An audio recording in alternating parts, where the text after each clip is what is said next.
اعوذ باللہ من الشیطان الرجیم بسم اللہ الرحمن الرحیم السلام علیکم. Welcome to online classes of Al Munir high school e learning system. Class 7 آج ہمارا یونٹ نمبر 3 ہے جس کی ہم ایکسرسائز بھی کریں گے اینڈ اس کی ریڈنگ بھی میں آپ کو کرواؤں گی. ہمارے یونٹ نمبر 3 کا عنوان ہے رہبر انسانیت. رہبر انسانیت یعنی کہ انسانوں کا رہبر، انسانوں کا رہنما، انسانیت کے لیے رہبر.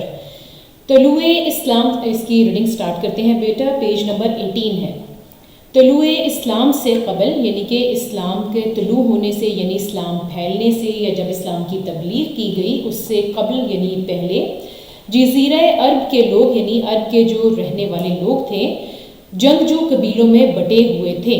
وہ جنگجو قبیلوں میں بٹے ہوئے تھے یعنی کہ لڑائی جھگڑے بہت زیادہ تھے ان قبیلوں میں. وہ بہت زیادہ لڑائی جھگڑوں والے قبیلوں میں بٹ چکے تھے. ان کی آپس کی لڑائیاں نسلوں تک چلتی رہتی تھیں، یعنی ان کی جو آپس کی لڑائیاں ہیں وہ نسل در نسل آگے چلتی رہتی تھیں. یہ لوگ اللہ تعالیٰ کی عبادت کرنے کی بجائے بے شمار بتوں اور معبودوں کی پرستش کرتے تھے. یعنی وہ اللہ کی عبادت نہیں کرتے تھے بلکہ اپنے خود ساختہ جو بت ہیں بنائے ہوئے ان کی عبادت کرتے تھے. پرستش ہوتا ہے عبادت. اس وقت عرب میں بت پرستی عام تھی یعنی کہ بتوں کی پوجا. بت پرستی کہتے ہیں بتوں کو پوجنا. بت پرستی عام تھی. اللہ تعالیٰ کا مقدس گھر خانہ کعبہ بھی بتوں سے بھرا ہوا تھا. یعنی کہ اللہ پاک کا مقدس گھر جو ہے خانہ کعبہ، جہاں پر سب لوگ حج کی زیارت کرنے کے لیے حج کی اس کی زیارت کے لیے جاتے ہیں، حج کرنے جاتے ہیں، وہ بھی جو ہے بتوں سے بھرا ہوا تھا. اس دور میں عزت کے نام پر بیٹیوں کو پیدا ہوتے ہی دفن کر دیا جاتا، جبکہ کمزوروں کے لیے انصاف کے دروازے مکمل طور پر بند ہو چکے تھے. یعنی کہ اس دور میں کیا ہوتا تھا کہ کمزوروں کو کوئی انصاف نہیں ملتا تھا اور بیٹیوں کو پیدا ہوتے ہی دفنا دیا جاتا تھا. نعوذ باللہ. عرب کے لوگ شراب نوشی یعنی کہ شراب پینا، جوا بازی، جوا کھیلنا اور کئی حرام کاری کے کاموں میں ملوث تھے، یعنی کہ غلط کام کرتے تھے. وہ تمام کام جو ہمارے اسلام میں منع ہیں. ایسے میں روشنی کی ایک کرن احمد مجتبیٰ صلی اللہ علیہ وآلہ وسلم کی شکل میں پھوٹی. اب انہوں نے کیا کہا ہے کہ ایسے میں روشنی کی ایک کرن یعنی کہ روشنی کی امید جو ہے وہ حضور پاک صلی اللہ علیہ وآلہ وسلم کی شکل میں ہمیں ملی. حضور اکرم صلی اللہ علیہ وآلہ وسلم خلق خدا کے لیے یعنی کہ خدا کی خلق کے لیے، خدا کے جو لوگ ہیں ان کے لیے نجات دہندہ بن کر اس عالم میں تشریف لائے. یعنی کہ ایسا انسان جو کہ رہبر ہو، رہنما ہو، وہ بن کر تشریف لائے اس دنیا میں. عالم کہیں گے دنیا کو. اور جی اسٹوڈنٹس، اس میں اب آپ کو یہ بتایا میں نے کہ حضور پاک صلی اللہ علیہ وآلہ وسلم جو ہیں وہ روشنی کی ایک کرن بن کر آئے. ٹھیک ہے. اور حضور پاک صلی اللہ علیہ وسلم جو ہیں وہ حضور پاک صلی اللہ علیہ وآلہ وسلم جو ہیں وہ اس عالم میں تشریف لائے خدا کی خلق کے لیے نجات دہندہ بن کر، یعنی کہ ان کا رہبر بن کر، اور دنیا کو تباہی سے، بربادی سے، اس کی پستیوں سے، یعنی کہ پستیاں کہتے ہیں کہ تباہی اور بربادی کی نچلی سطح، مطلب بہت زیادہ تباہی اور بربادی جو ہے وہ پھیلی ہوئی تھی، اس کی پستیوں سے نکال کر زندگی کی سچائیوں اور حقیقتوں کی راہ پر گامزن کیا. ٹھیک ہے. اب آپ نے دیکھا اس پورے پیراگراف میں یہ دیکھا کہ اسلام سے قبل جو ہے وہ لوگ جو ہیں آپس میں بہت زیادہ لڑائی جھگڑے کرتے تھے اور وہ نسلوں تک چلتی تھے ان کے وہ جو لڑائی جھگڑے. پھر وہ ایک اللہ کے علاوہ بے شمار بتوں کو پوجتے تھے.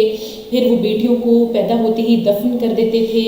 شراب نوشی اور جوا وغیرہ کھیلتے تھے. یہ سب یعنی کہ جو غلط کام ہے وہ کرتے تھے.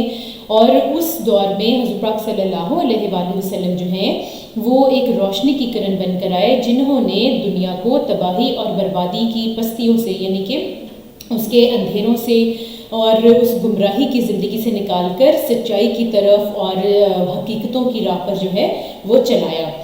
سیکنڈ پیراگراف پہ دیکھتے ہیں. ہمارے پیارے نبی حضرت محمد صلی اللہ علیہ وآلہ وسلم کا ظہور ان حالات میں ہوا، یعنی کہ ان کو اللہ تعالیٰ نے ان حالات میں بھیجا جب انسانیت اندھیروں میں ڈوبی ہوئی تھی. یعنی حضور پاک صلی اللہ علیہ وآلہ وسلم ان حالات میں دنیا میں تشریف لائے جب انسانیت اندھیروں میں ڈوبی ہوئی تھی۔ آپ صلی اللہ علیہ وآلہ وسلم نے برائیوں میں گھرے ہوئے معاشرے کو راہ حق دکھائی، اور آپ نے پھر کیا کیا کہ جو وہ معاشرہ جو کہ پوری طرح سے برائیوں میں ملوث ہو چکا تھا، اس کو سچ کی راہ دکھائی۔ عرب کے وہ قبائل جو صدیوں سے اخلاقی پستی میں گرے ہوئے تھے، وہ حضور اکرم صلی اللہ علیہ وآلہ وسلم کی دعوت اسلام کو قبول کر کے ایک صالح اور ہدایت یافتہ قوم بن گئے۔ ٹھیک ہے، اب عرب کے وہ تمام قبائل جو کہ اخلاقی طور پر بہت غلط کاموں میں ملوث تھے، شراب نوشی، جوا بازی اور ایک دوسرے کو مارنا پیٹنا، یہ تمام کام وہ کرتے تھے، وہ حضور پاک صلی اللہ علیہ وآلہ وسلم کی دعوت اسلام کو قبول کر کے انہوں نے کیا کیا کہ جب حضور پاک صلی اللہ علیہ وآلہ وسلم نے اسلام کی تبلیغ کی، اسلام کی دعوت کا پیغام دیا، تو دعوت اسلام کا پیغام دیا، تو انہوں نے اسلام کو قبول کیا اور ایک سچی اور ہدایت یافتہ قوم بن گئے۔ حضور اکرم صلی اللہ علیہ وآلہ وسلم کی عملی تعلیمات کے نتیجے میں اہل عرب ایک وحشی قوم سے تبدیل ہو کر تہذیب یافتہ امت کے روپ میں دنیا کے سامنے آئی۔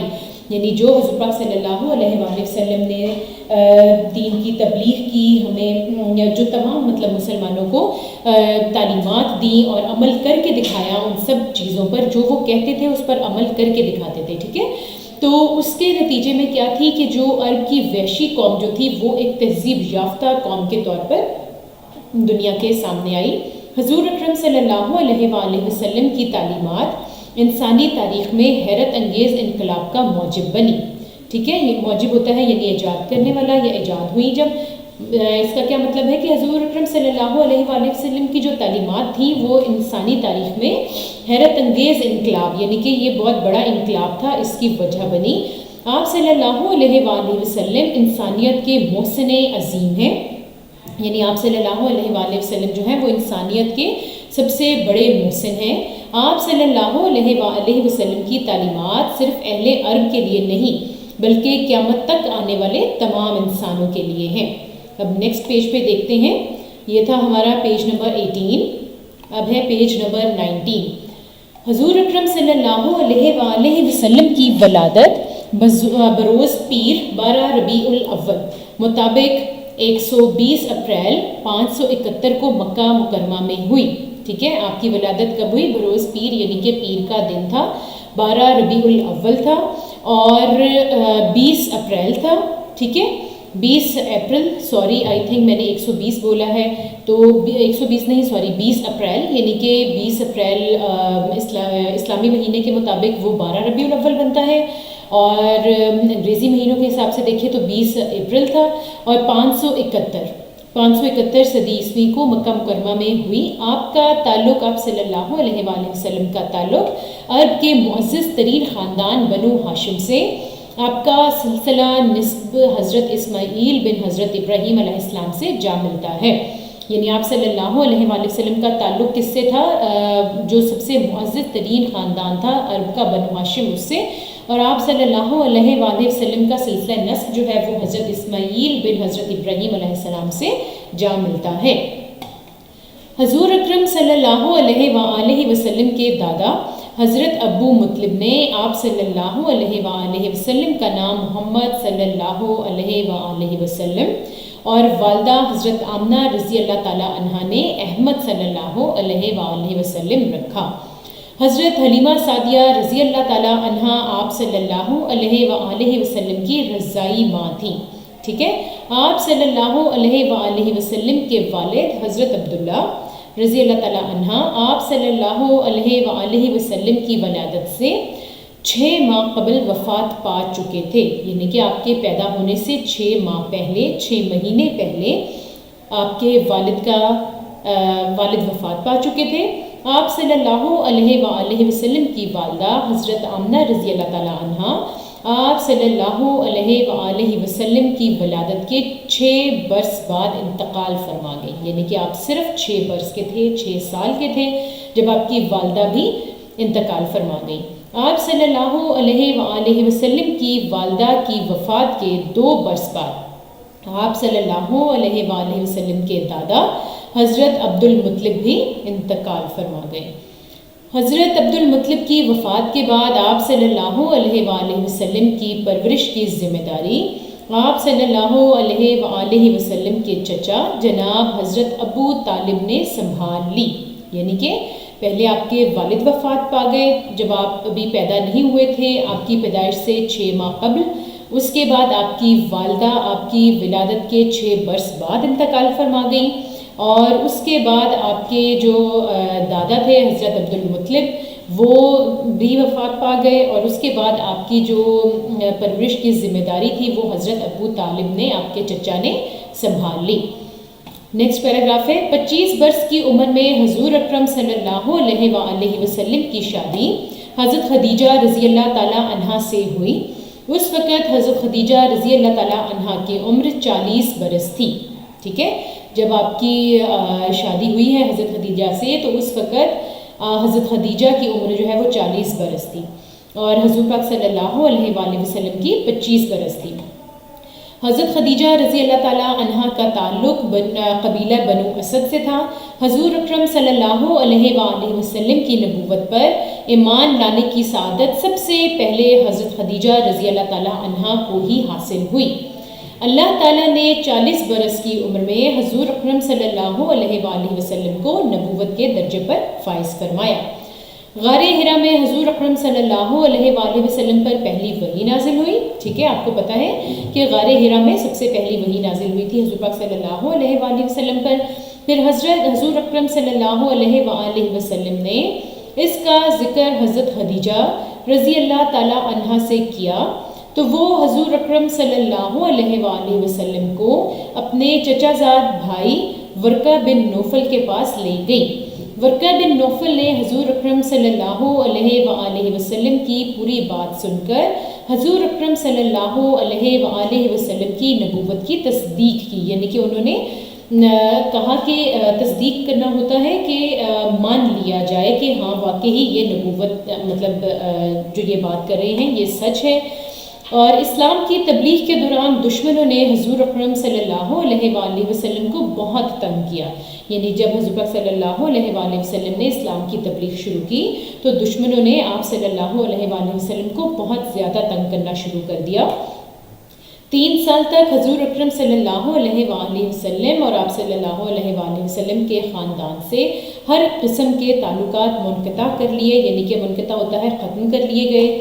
یہ مشکل وقت حضور اکرم صلی اللہ علیہ وآلہ وسلم نے شعب ابی طالب نامی گھاٹی میں گزارا۔ یہ ایک گھاٹی تھی جس میں کہ انہوں نے یہ تمام جو مطلب مشکل کا وقت جو تھا یہ شعب ابی طالب گھاٹی میں گزارا تھا۔ جب کفار مکہ کے مظالم بڑھ گئے، یعنی کہ ان کے ظلم و ستم بہت زیادہ بڑھ گئے، تو حضور اکرم صلی اللہ علیہ وآلہ وسلم اللہ تعالیٰ کے حکم سے نبوت کے 14ویں سال مدینہ منورہ ہجرت فرما گئے، یعنی کہ 14 برس تک آپ مکہ میں جو ہے اسلام کی تبلیغ کرتے رہے، اور اس کے بعد 14ویں سال جو ہے مدینہ تشریف لے گئے، ہجرت کر گئے۔ ہجرت کے بعد بھی دشمنان اسلام باز نہ آئے، یعنی کہ اسلام کے جو دشمن تھے وہ باز نہ آئے، اور 2 ہجری میں غزوہ بدر، 3 ہجری میں غزوہ احد اور 5 ہجری میں غزوہ خندق لڑی گئی، ٹھیک ہے۔ پھر ہے نیکسٹ پیج صفحہ نمبر 20۔ حضور اکرم صلی اللہ علیہ وآلہ وسلم پر اللہ تعالیٰ کی آخری کتاب قرآن مجید نازل ہوئی۔ قرآن مجید بنی نوع انسان کے لیے مکمل ضابطہ حیات ہے، یعنی کہ زندگی گزارنے کا طریقہ، اور حضور اکرم صلی اللہ علیہ وآلہ وسلم کی حیات مبارکہ یعنی ان کی جو زندگی ہے اس کی عملی تفسیر ہے۔ اس کا مطلب یہ ہے اسٹوڈنٹس کہ جو کچھ قرآن پاک میں حضور پاک صلی اللہ علیہ وآلہ وسلم پر جو قرآن پاک ہماری جو آخری کتاب ہے وہ نازل کی اللہ پاک نے، اور اس کے اندر جو طریقے سکھائے اللہ پاک نے انسانوں کو زندگی گزارنے کے لیے جو تعلیمات دیں وہ حضور پاک صلی اللہ علیہ وآلہ وسلم نے اپنائی، یعنی کہ ان کو عملی طور پر بھی ہمارے سامنے پیش کیا۔ حضور اکرم صلی اللہ علیہ وآلہ وسلم کی تعلیمات نے عربوں کی زندگی بدل ڈالی۔ ظلم و بردباری، روشن خیالی، صبر و برداشت اور بہترین منتظم اعلیٰ کی صلاحیتیں حضور اکرم صلی اللہ علیہ وآلہ وسلم کو تاریخ میں اس مقام پر فائز کرتی ہیں جہاں نہ کوئی حضور پاک صلی اللہ علیہ وآلہ وسلم سے پہلے پہنچ سکا اور نہ بعد میں پہنچ سکے گا. ٹھیک ہے.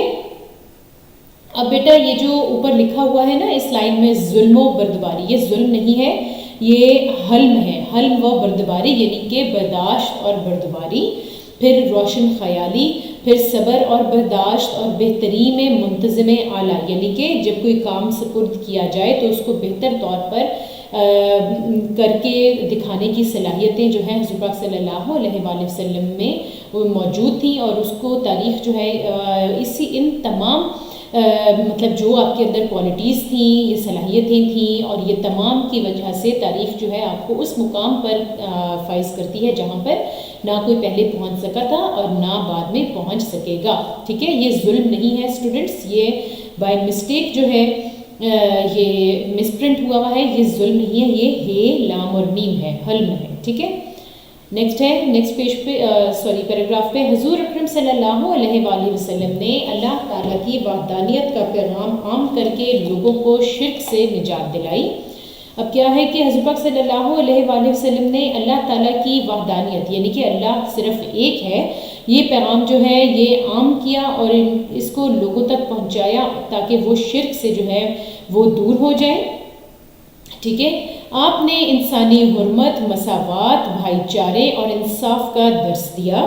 ٹھیک ہے. جیسے یہ اوپر ہے نا کہ یہ تمام، کیونکہ آپ کے اندر بہت زیادہ صبر و برداشت تھی، پھر بہترین منتظم اعلیٰ تھے آپ حلم و بردباری تھی آپ کے اندر، پھر روشن خیالی تھی. ان تمام کی وجہ سے جو ہے یہی تمام چیزیں جو ہیں آپ نے لوگوں کو بھی سکھائیں. آپ نے انسانی حرمت یعنی کہ انسان کی عزت کس طرح سے کی جاتی ہے، مساوات یعنی برابری کیا ہوتی ہے، پھر بھائی چارہ ایک دوسرے کی مدد کیسے کرتے ہیں، انصاف کیا ہوتا ہے، اس سب کا درس دیا. آپ صلی اللہ علیہ وآلہ وسلم نے رنگ و نسل، آقا و غلام، گورے اور کالے اور اجمی اور عربی کی تفریق ختم کی. یعنی کہ آپ نے رنگ اور نسل جو ہے اس کی وجہ سے جو لوگ ایک دوسرے کے ساتھ اچھا سلوک یا برا سلوک کرتے تھے اس کو ختم کیا. آقا و غلام یعنی کہ آقا اور غلام کا جو رشتہ ہے اس میں لوگ جو ہیں اپنے غلاموں کے ساتھ بہت برا سلوک کرتے تھے اس کو ختم کیا. گورا اور کالا جو ہے اس کا فرق ختم کیا، اور اجمی اور عربی کا فرق ختم کیا. حضور اکرم صلی اللہ علیہ وآلہ وسلم انسانیت کی فلاح و بہبود کے معلم اعظم ہیں. یعنی کہ آپ کون ہیں؟ آپ جو ہیں لوگوں کی فلاح و بہبود یعنی انسانیت کی فلاح و بہبود کو کی جو ہے معلم ہوتا ہے، سکھانے والا. یعنی کہ تمام قسم کی تعلیمات جو ہے آپ نے لوگوں کو دی. علم کا حصول یعنی کہ علم حاصل کرنا جو ہے حضور پاک صلی اللہ علیہ وآلہ وسلم کے نزدیک بڑی اہمیت کا حامل ہے. حضور اکرم صلی اللہ علیہ وآلہ وسلم نے خود کو ایک صلح جو شخصیت کے طور پر بھی منوایا. یعنی کہ صلح جو ہوتا ہے کہ اگر کوئی بھی لڑائی ہے، کچھ بھی ہے، تو بڑے صبر سے، تحمل سے کام لیا جائے. اور صلح جو شخصیت تھی آپ کی، آپ کبھی بھی کسی سے لڑائی نہیں کرتے تھے اور بلکہ لوگوں کی صلح کرواتے تھے.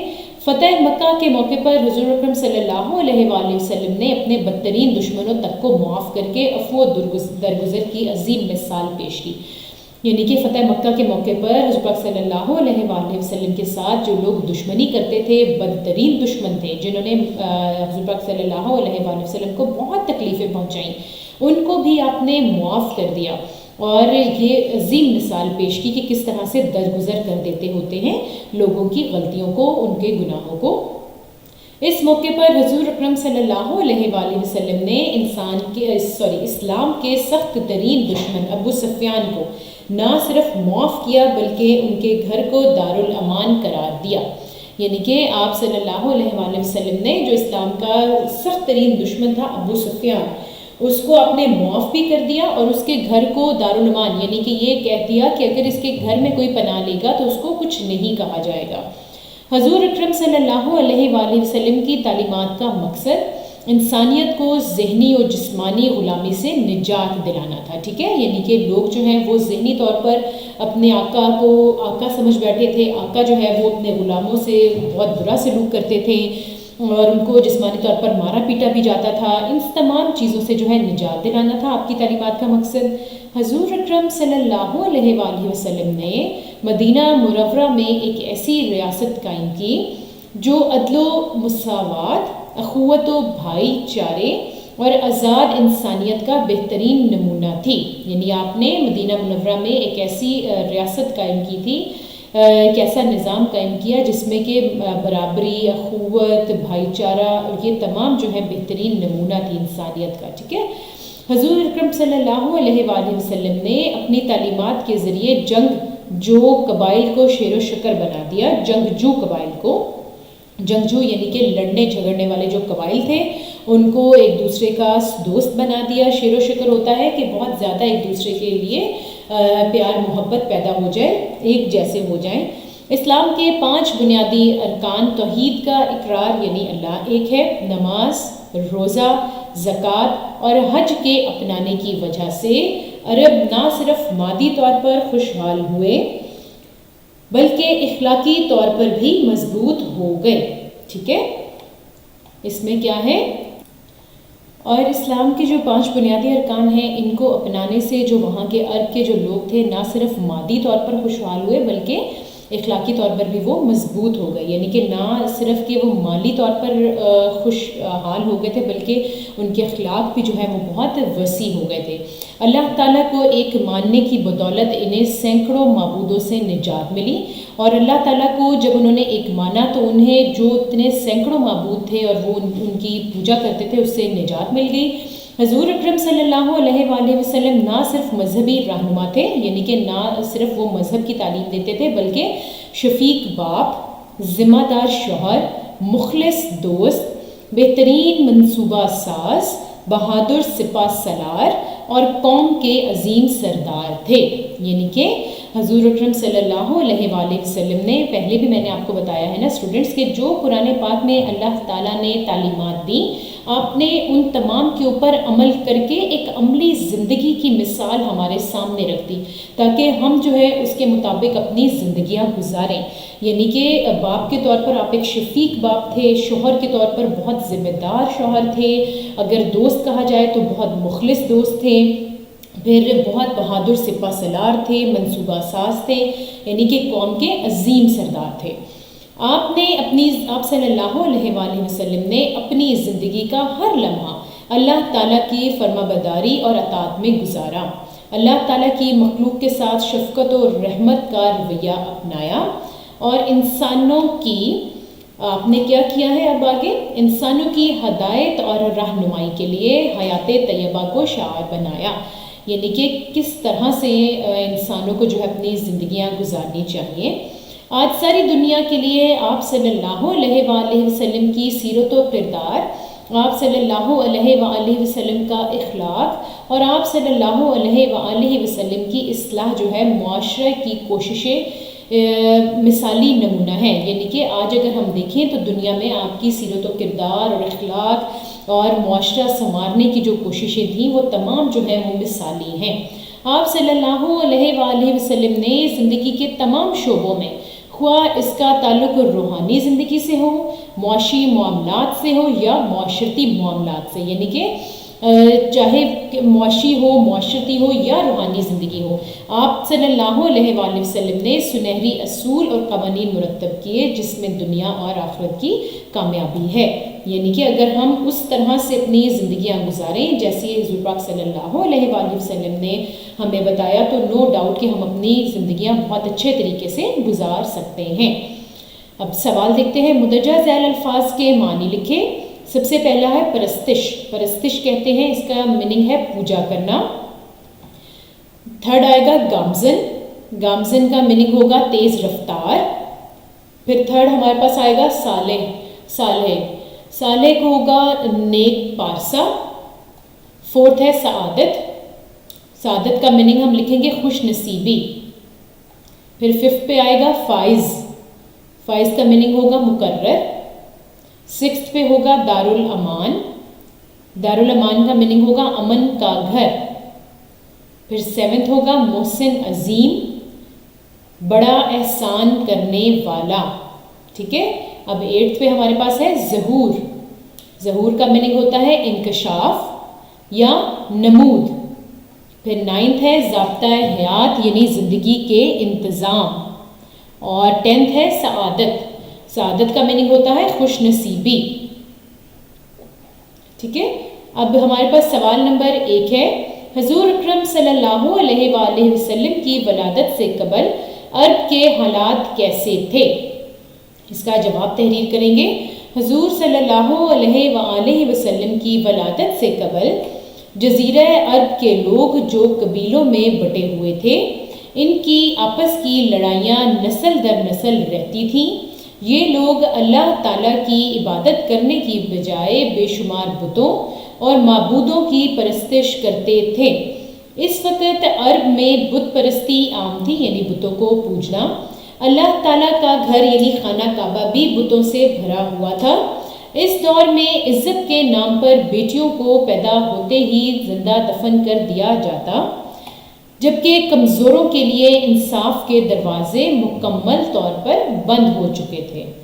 عرب کے لوگ شراب نوشی، جوا اور حرام کاری کے کاموں میں ملوث تھے. اب سوال نمبر 2 ہے حضور اکرم صلی اللہ علیہ وآلہ وسلم کی بعثت کے بعد عرب قوم میں کیا تبدیلیاں آئیں؟ اس کا جواب تحریر کرتے ہیں. آپ صلی اللہ علیہ وآلہ وسلم نے برائیوں میں گھرے ہوئے معاشرے کو راہ حق دکھایا. عرب کے وہ قبائل جو صدیوں سے اخلاقی پستی میں گرے ہوئے تھے وہ حضور اکرم صلی اللہ علیہ وآلہ وسلم کی دعوت اسلام کو قبول کر کے ایک صالح یعنی کہ سچے، نیک اور ہدایت یافتہ قوم بن گئے. حضور اکرم صلی اللہ علیہ وآلہ وسلم کی عملی تعلیمات کے نتیجے میں اہل عرب یعنی عرب کے جو لوگ تھے وہ ایک وحشی قوم سے تبدیل ہو کر تہذیب یافتہ امت کے روپ میں دنیا کے سامنے آئی. ٹھیک ہے. اب نیکسٹ دیکھتے ہیں حضور اکرم صلی اللہ علیہ وآلہ وسلم کے بچپن کے بارے میں تحریر کریں. اس کا جواب تحریر کرتے ہیں. حضور اکرم صلی اللہ علیہ وآلہ وسلم کی ولادت بروز پیر 12 ربیع الاول 571 کو مکہ مکرمہ میں ہوئی. آپ صلی اللہ علیہ وآلہ وسلم کا تعلق عرب کے معزز ترین خاندان بنو ہاشم سے تھا. آپ صلی اللہ علیہ وآلہ وسلم کا نسب حضرت اسماعیل بن ابراہیم علیہ السلام سے جا ملتا ہے. حضور اکرم صلی اللہ علیہ وآلہ وسلم کے دادا حضرت ابو مطلب نے آپ صلی اللہ علیہ وآلہ وسلم کا نام محمد صلی اللہ علیہ وآلہ وسلم اور والدہ حضرت آمنہ رضی اللہ تعالیٰ عنہا نے احمد صلی اللہ علیہ وآلہ وسلم رکھا. حضرت حلیمہ سعدیہ رضی اللہ تعالیٰ عنہا آپ صلی اللہ علیہ وآلہ وسلم کی رضائی ماں تھیں. آپ صلی اللہ علیہ وآلہ وسلم کے والد حضرت عبداللہ رضی اللہ تعالیٰ عنہ آپ صلی اللہ علیہ وآلہ وسلم کی ولادت سے 6 ماہ قبل وفات پا چکے تھے. آپ صلی اللہ علیہ وآلہ وسلم کی والدہ حضرت آمنہ رضی اللہ تعالیٰ عنہ آپ صلی اللہ علیہ وآلہ وسلم کی ولادت کے 6 برس بعد انتقال فرما گئیں. آپ صلی اللہ علیہ وآلہ وسلم کی والدہ کی وفات کے 2 برس بعد آپ صلی اللہ علیہ وآلہ وسلم کے دادا حضرت عبد المطلب بھی انتقال فرما گئے. حضرت عبد المطلب کی وفات کے بعد آپ صلی اللہ علیہ وآلہ وسلم کی پرورش کی ذمہ داری آپ صلی اللہ علیہ وآلہ وسلم کے چچا جناب حضرت ابو طالب نے سنبھال لی. ٹھیک ہے. اب نیکسٹ دیکھتے ہیں حضور اکرم صلی اللہ علیہ وآلہ وسلم نے اسلام کی ابتدائی تبلیغ کیسے شروع فرمائی؟ اس کا جواب تحریر کریں گے. حضور اکرم صلی اللہ علیہ وآلہ وسلم نے اسلام کی تبلیغ غار حرا میں نازل ہونے والی وحی کے بعد شروع کی. آپ صلی اللہ علیہ وآلہ وسلم کو بہت سے مظالم اور سختیاں برداشت کرنا پڑیں مگر ارادہ مضبوط تھا. اس لیے ہر قسم کی لغزش اور تکلیف کو مسکرا کر سہا. اور اسلام کو ہر جگہ عام کیا. یعنی کہ جب آپ نے شروع میں تبلیغ شروع کی تو کیسے کی تھی، یہ تمام اس میں مصائب، مظالم اور سختیاں جو ہیں وہ بتا دی گئی ہیں. نیکسٹ دیکھتے ہیں اسٹوڈنٹس، حضور اکرم صلی اللہ علیہ وآلہ وسلم کے اوصاف حمیدہ پر نوٹ لکھیں. یعنی کہ آپ کے اندر کیا کیا کوالٹیز تھیں، آپ کے کیا اوصاف تھے. حضور اکرم صلی اللہ علیہ وآلہ وسلم، حضرت عبداللہ رضی اللہ تعالیٰ عنہ. اس میں بیٹا آپ کا تھوڑا سا وہ بھی مطلب کہ تھوڑا سا ایک آدھی لائن جو ہے بیک گراؤنڈ کی لکھ کے اس کے بعد پھر ان میں جو مطلب کہ ان کے اوصاف تھے اس کے اوپر نوٹ لکھنا ہے ہم نے. ٹھیک ہے. حضور اکرم صلی اللہ علیہ وآلہ وسلم حضرت عبداللہ رضی اللہ تعالیٰ عنہ اور حضرت بی بی آمنہ رضی اللہ تعالیٰ عنہ کے فرزند عظیم تھے. آپ صلی اللہ علیہ وآلہ وسلم کا سلسلہ حضرت اسماعیل بن حضرت ابراہیم سے جا ملتا ہے. ظلم بیٹا اس میں بھی ظلم لکھا گیا ہے، اس میں بھی آپ نے حلم لکھنا ہے، حلم و بردباری. ٹھیک ہے، حلم و بردباری. یہ جو واو ہے یہ ہوتا ہے اور. حلم و بردباری، روشن خیالی، صبر و برداشت اور بہترین منتظم اعلیٰ کی صلاحیتیں حضور اکرم صلی اللہ علیہ وآلہ وسلم کو تاریخ میں اس مقام پر فائز کرتی ہیں جہاں نہ کوئی حضور اکرم صلی اللہ علیہ وآلہ وسلم سے پہلے پہنچ سکا اور نہ بعد میں پہنچ سکے گا. آپ صلی اللہ علیہ وآلہ وسلم نے انسانی حرمت، مساوات، بھائی چارے اور انصاف کا درس دیا. آپ صلی اللہ علیہ وآلہ وسلم نے رنگ و نسل، آقا و غلام، گورے اور کالے اور عربی و اجمی کی تفریق ختم کی. حضور اکرم صلی اللہ علیہ وآلہ وسلم انسانیت کی فلاح و بہبود کے معلم عظیم ہیں. ٹھیک ہے، یعنی کہ ان کے سب سے بڑے معلم. پھر آگے دیکھتے ہیں، علم کا حصول حضور اکرم صلی اللہ علیہ وآلہ وسلم کے نزدیک بڑی اہمیت کا حامل ہے. حضور اکرم صلی اللہ علیہ وآلہ وسلم نے خود کو ایک صلح جو شخصیت کے طور پر بھی منوایا. فتح مکہ کے موقع پر حضور اکرم صلی اللہ علیہ وآلہ وسلم اپنے بدترین دشمنوں تک کو معاف کر کے عفو و درگزر کی مثال پیش کی. ٹھیک ہے، آپ نے حضور اکرم صلی اللہ علیہ وآلہ وسلم نے مدینہ منورہ میں ایک ایسی ریاست قائم کی جو عدل و مساوات، اخوت و بھائی چارے اور آزاد انسانیت کا بہترین نمونہ تھی. حضور اکرم صلی اللہ علیہ وآلہ وسلم نہ صرف مذہبی رہنما تھے بلکہ شفیق باپ، ذمہ دار شوہر، مخلص دوست، بہترین منصوبہ ساز، بہادر سپہ سالار اور قوم کے عظیم سردار تھے. آپ صلی اللہ علیہ وآلہ وسلم نے اپنی زندگی کا ہر لمحہ اللہ تعالیٰ کی فرما برداری اور اطاعت میں گزارا. اللہ تعالیٰ کی مخلوق کے ساتھ شفقت و رحمت کا رویہ اپنایا. جی اسٹوڈنٹس، اب ہم دیکھتے ہیں سوال نمبر 2 ہے ہمارے پاس.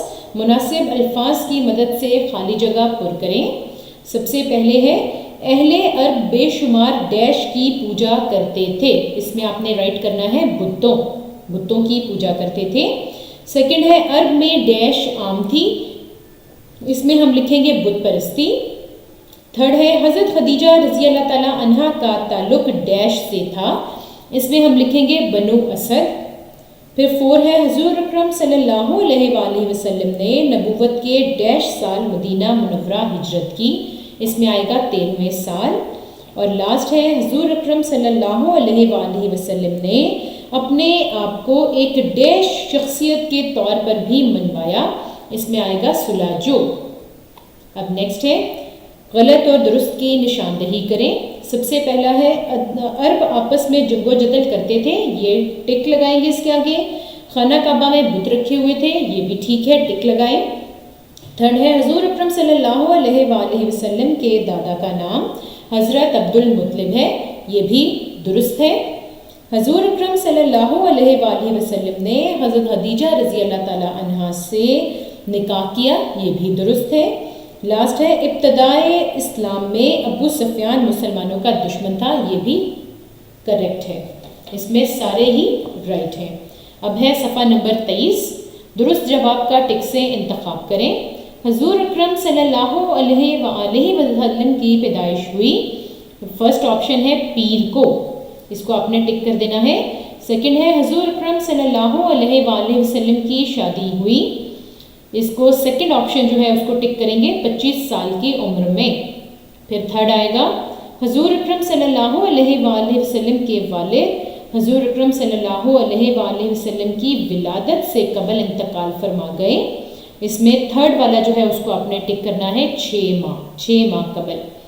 پھر نیکسٹ ہے حضور اکرم صلی اللہ علیہ وآلہ وسلم کا سلسلہ نسب جا کر ملتا ہے، یہ فورتھ ہے حضرت اسماعیل علیہ السلام سے، فورتھ کو آپ نے ٹک کرنا ہے۔ پھر ہمارے پاس لاسٹ ہے حضور اکرم صلی اللہ علیہ وآلہ وسلم پر پہلی وحی نازل ہوئی، اس میں آئے گا غار حرا، یعنی کہ آپشن نمبر 1۔ جی اسٹوڈنٹس نیکسٹ دیکھتے ہیں سوال نمبر 5، کالم الف کو کالم بے سے ملائیں۔ کالم الف ہے ان کی آپس کی لڑائیاں، اس کو ہم نے جوائن کر دینا ہے، نسلوں تک چلتی تھی۔ سیکنڈ ہے کمزور کے لیے انصاف کے دروازے، اس کو آپ نے جوائن کرنا ہے، مکمل بند تھے۔ تھرڈ ہے ایسے میں روشنی کی ایک، اس کو آپ نے کرنا ہے، کرن پھوٹی اور تمام دنیا روشن ہو گئی۔ اب فورتھ ہے حضور اکرم صلی اللہ علیہ وآلہ وسلم انسانیت کی فلاح و بہبود کے معلم اعظم ہیں۔ اب لاسٹ ہے حضور اکرم صلی اللہ علیہ وآلہ وسلم نے نیابت، رسالت اور معرفت کا حق ادا کیا۔ نیابت، سوری بیٹا یہ ہے نیابت، رسالت اور معرفت کا حق ادا کیا۔ اب ہمارے پاس ہے پیج نمبر 24، درج ذیل الفاظ کے لاحقے بنائیں۔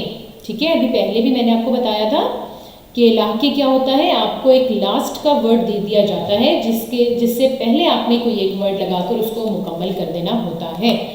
جیسے اس میں ہمیں دیا ہے بار کا ہم کریں گے کاروبار، دربار، بردبار، اخبار اور انبار۔ سیکنڈ ہے باز، اس میں ہم کریں گے کبوتر باز، ساز باز، خلاباز، قلاباز اور فتنہ باز۔ پھر ہمارے پاس ہے بخش، اس میں ہم کریں گے صحت بخش، سوز بخش، فرحت بخش، نفع بخش اور خدا بخش۔ پھر ہے ہمارے پاس بر، اس میں ہم لکھیں گے صابر، اکابر، دلبر، سنوبر اور راہبر۔ اوکے، اب ہمارے پاس ہے سوال نمبر 7، درج ذیل محاورات کا جملوں میں استعمال کریں۔ سب سے پہلا ہے رنگ لانا، اس کو ہم کریں گے آخرکار آمنہ کی محنت رنگ لائی اور اس نے اعلیٰ نمبروں میں کامیابی حاصل کر لی۔ ٹھیک ہے، اور سیکنڈ ہے زبان دینا، یعنی کہ کسی سے وعدہ وغیرہ کر لینا، اس میں آئے گا زبان دے کر مکرنا مسلمانوں کا شیوا نہیں۔ تھرڈ ہے زور پکڑنا، یعنی طاقت پکڑنا، زیادہ مطلب جو کام اس وقت بہت زیادہ ہونا شروع ہو جائے، اس کا ہم کریں گے آہستہ آہستہ مدینے میں مسلمانوں کی طاقت زور پکڑنے لگی، زیادہ ہونے لگی۔ ٹھیک ہے، پھر ہے نیکسٹ سبز باغ دکھانا، چور نے علی کو سبز باغ دکھا کر بہت سا پیسہ حاصل کر لیا۔ سبز باغ کیا ہوتا ہے، یعنی کہ کسی سے وعدے وعید کر کے یا کسی کو اچھا وہ دکھا کے کہ میں تمہارے لیے یوں کر دوں گا تم میرا یہ کام کر دو، اور آپ اس کا تو کر دیں لیکن وہ آپ کا کوئی کام نہ کرے۔ پھر لاسٹ ہے سبز قدم، اس کا ہے عالیہ کے سبز قدم پڑھتے ہی امین کا کاروبار تباہ ہو گیا۔ سبز قدم ہوتا ہے بیٹا کہ کسی کو مطلب بدشگنی کے طور پہ لینا کہ وہ اچھا نہیں ہے ہمارے لیے۔ اب ہے سوال نمبر 8، درج ذیل غلط فکرات کو درست کریں۔ اس میں سب سے پہلے ہے بھوکے کو کھانا کھلانا ثواب ہے۔ ثواب بیٹا سواد سے اس میں لکھا ہوا ہے، اس کی جگہ آپ نے سے لکھنا ہے، ثواب سے۔ سیکنڈ ہے ہاتھی حرام ہے اور بکری حلال۔ اب ہاتھی کے آگے جو حرام ہے وہ ہے جیم چے ہے والا ہے ہوگا، اس میں آپ لکھو گے ہاتھی حرام ہے اور بکری حلال۔ تھرڈ ہے بانگے درا علامہ اقبال کی تصنیف ہے، علامہ الف سے نہیں ہوتا عین سے ہوتا ہے، علامہ اقبال۔ پھر نیکسٹ ہے مجھے تمہارے غصے کی پرواہ رہتی ہے، اس میں پرواہ کی جگہ آپ لکھو گے فکر، مجھے تمہارے غصے کی فکر رہتی ہے. اور لاسٹ ہے پہلی تاریخ کے چاند کو ہلال کہتے ہیں. اس میں ہلال ہک والا ہلال آئے گا، جیم جے ہے والا ہلال نہیں ہوتا. ٹھیک ہے اسٹوڈنٹس، پہلی تاریخ کے چاند کو ہلال کہتے ہیں. جملہ درست ہے لیکن ہلال جو ہے وہ رانگ لکھا ہوا ہے. جی اسٹوڈنٹس، آپ کا یہ والا چیپٹر جو ہے یونٹ نمبر 3 جو ہے وہ کمپلیٹ ہو گیا ہے. کلاس 7 آپ کا یونٹ نمبر 3 کمپلیٹ ہے. اس کو بہت نیٹ اینڈ کلین اپنی کاپیز پہ رائٹ کیجیے گا. Okay students, take care. اللہ حافظ.